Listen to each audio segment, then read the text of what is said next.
Hello everyone, welcome to jewel talk with Kunal. और आज का वीडियो मैंने बहुत कैजुअल रखा है, वाइल्ड ड्राइविंग। मैं आपको ऐसी दो स्टोरीज बताने वाला हूँ जो बहुत इंटरेस्टिंग है और हाईलाइट करती है गोल्ड के क्या यूजेस है इन डिफरेंट टाइप्स। बहुत अलग ये दो स्टोरीज है और ये इसका गोल्ड का जो यूज केस है हर दोनों स्टोरीज में बहुत अलग है। और 100% मुझे ऐसा लग रहा है आपको बहुत इंटरेस्ट आएगा ये स्टोरीज सुनने में। तो नंबर वन स्टोरी सबसे पहले मैं आपको बताना चाहता हूँ। ये मेरे फ्रेंड की स्टोरी है।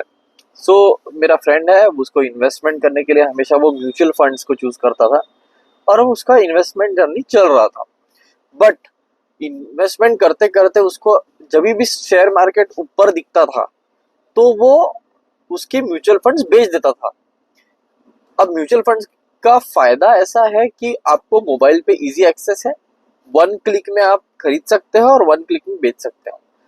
बट जब म्यूचुअल फंड वो बेचता था और वो सोचता था कि मार्केट जब नीचे आएगा तब मैं खरीदूंगा, तो उसके बीच में उसका कुछ पैसा खर्चा हो जाता था या फिर मार्केट कभी नीचे आता ही नहीं था, वो रेट उसके हाथ से निकल जाता था। तो इस तरीके से उसने एक आध साल तक के आई थिंक वो ट्राई किया, बट उससे कुछ सेविंग नहीं हुई, कुछ इन्वेस्टमेंट नहीं हुई। Then he came to me कि कुणाल भैया मुझे अब गोल्ड फिजिकल फॉर्म में लेना है। तो जब मैंने उसको पूछा भाई बहुत सारे ऑप्शंस है तेरे पास, म्यूचुअल फंड ये वो, तो उसने मुझे ये बोला कि म्यूचुअल फंड्स तो मैं ऑलरेडी ले रहा हूँ और उसमें ये मुझे प्रॉब्लम हो रही है। तो मैं बोला भाई जब गोल्ड के रेट्स भी जो बढ़ेंगे तब वापस आप आ जाओगे मेरे पास लेके ये मुझे बेचना है। लेकिन उसने मुझे एक बहुत इंटरेस्टिंग बात बोली कि जब मैं गोल्ड लूंगा और अपने घर लेके जाऊंगा, उसका और मेरा जो डिस्टेंस है घर और दुकान का बहुत दूर है। तो जब मैं आपके से गोल्ड लेके जाऊंगा और घर पे रखूंगा और भले ही गोल्ड का रेट बढ़ गया हो और मुझे इच्छा भी होगी कि मैं आज इसको बेच दूं, लेकिन मेरा वो प्लान उस दिन नहीं होगा। मैं कभी भी सोचूंगा कि यार ये दिन, ये टास्क मैं कल जाके कर दूंगा। और जब अपन कोई चीज एक दिन और आगे ढकल देते हैं तो खुद की ही इच्छा नहीं होती कि वो जबरदस्ती जाके बेचे। तो फिजिकल गोल्ड की जो लिमिटेशन लोग बोलते हैं कि ये लिमिटेड प्रोडक्ट है, इसको आप डिजिटली बेच नहीं सकते ये वो, तो ये उसका एक एडवांटेज कैसा है, ये एक प्राइम एग्जांपल है।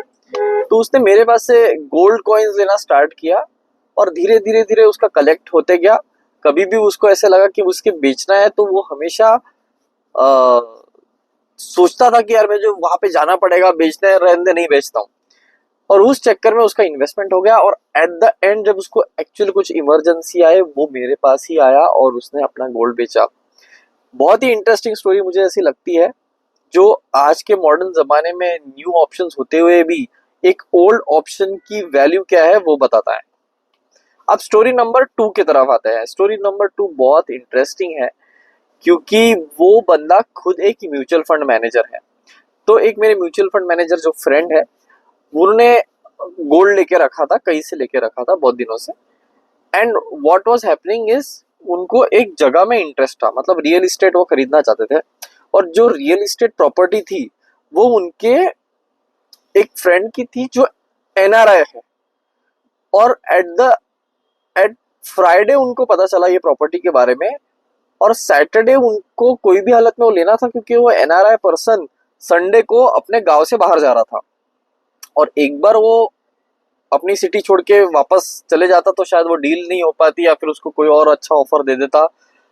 तो उसको सिर्फ एक दिन का समय था और उसका एनआरआई जो फ्रेंड था उसका एक ही डील थी कि मुझे कल के कल अकाउंट में ट्रांसफर पैसा चाहिए उतना, तो ही मैं डील मानूंगा।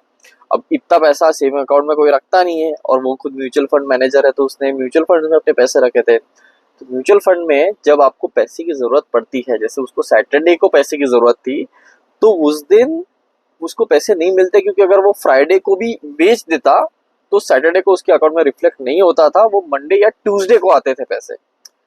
और सैटरडे को तो बेच ही नहीं सकते क्योंकि मार्केट बंद रहेगा, वो मंडे को बिकेगा और वेडनेसडे या थर्सडे को उसके अकाउंट में पैसा आएगा। तो एट दैट कंडीशन उसने अपने पास जो ब्रिक्स रखी थी गोल्ड की, मतलब ब्रिक्स मतलब गोल्ड बार्स रखे थे, वो मेरे पास सैटरडे मॉर्निंग आया, उसने वो ब्रिक्स मुझे दिए। अगर मैं उसे एक्सेप्ट भी नहीं करता कि चल ठीक है मैं तेरे से खरीदनी नहीं कर रहा हूँ, तो उसके पास शहर में 800 ज्वेलर्स है जो उसके पास जा सकता था। और उसे तुरंत पैसे मिल जाता, तो मैंने तुरंत उसको खरीदी कर दिया। He got a very good value for it. ऐसा नहीं है कि आपको जरूरत है पैसे के टाइम में, एकदम अड़ी में हो आप, तो आपको कम में सोना बेचना पड़ रहा है। ऐसा कुछ भी नहीं होता है सोने में, ये आपको रियल एस्टेट में होता है। जब जरूरत होती है और पैसा कोई भी हालत में चाहिए तो आप रियल एस्टेट औने पौने दाम में बेच के निकल जाते हो, बहुत बार सुना होगा आपने। तो गोल्ड में ऐसा प्रॉब्लम कभी नहीं होता है। तो उसने मेरे पास गोल्ड बेचा और तुरंत उसके अकाउंट में दोपहर तक के पैसे आ गए, उसने आगे वाले को ट्रांसफर मार दिया और वो प्रॉपर्टी उसकी हो गई।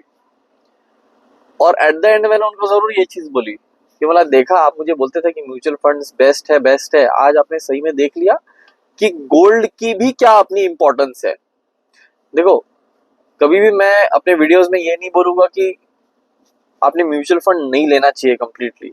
इट्स एन ऑप्शन, और इट्स ऑल्सो अपना पोर्टफोलियो डाइवर्सिफिकेशन करने के लिए आप कुछ मात्रा में, छोटी मात्रा में उसको ले सकते हो। लेकिन जो आज ट्रेंड चल रहा है कि सब कुछ म्यूचुअल फंड में डाल दो, क्योंकि गोल्ड तो सिर्फ 12% देता है लेकिन म्यूचुअल फंड 15 देगा, तो 3 एक्स्ट्रा परसेंट मुझे वहां मिल रहा है, तो मैं पूरा पैसा उधर क्यों ना डालू। ये एक बहुत अच्छा प्राइम एग्जाम्पल है जो आपको बताता है कि हमेशा आपके पास फिजिकल गोल्ड का अलोकेशन चाहिए ही चाहिए। तो होपफुली आपको ये दोनों स्टोरीज बहुत इंटरेस्टिंग लगी हो। मुझे बहुत इंटरेस्टिंग लगता है, मुझे बहुत न्यू न्यू स्टोरीज आके सुनने को मिलती है कि गोल्ड की यूजेस क्या है, और रोज नए नए प्रकार के यूजेस गोल्ड के बाहर आते हैं। सो आपको भी कुछ ऐसा इंटरेस्टिंग किस्सा होगा आपके साथ तो डेफिनेटली मुझे कमेंट कीजिए, शेयर कीजिए वीडियो को, आपको इंटरेस्टिंग लगी होंगी, लाइक कीजिए, सब्सक्राइब कीजिए। Thank you so much.